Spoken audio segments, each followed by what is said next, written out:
Based in Willoughby, Ohio, Advanced RV isn't your typical small manufacturer. The company makes luxury custom motorhomes out of Mercedes cargo vans.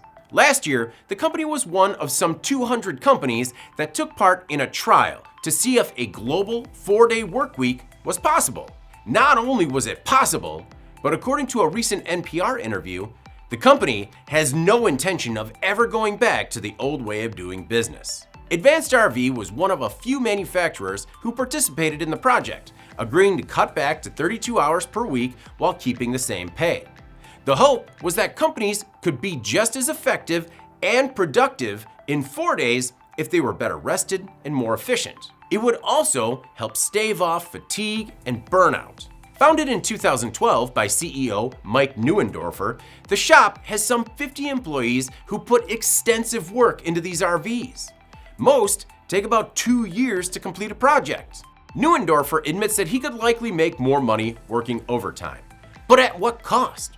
The CEO told NPR he made the switch because, quote, "It just seemed like the most significant thing I could do as a business owner and manager." The idea had some skeptics at Advanced RV, but in the end, it forced employees to really think about how they could maintain the same quality of work and cut out some of the fat, like creating more templates. Employees also became more mindful about their work, individually and as a team. Playing to each other's strengths, some gave up responsibilities to coworkers who were simply better at doing the job. It's all about saving minutes, and Neundorfer says the company is more than 90% of the way there.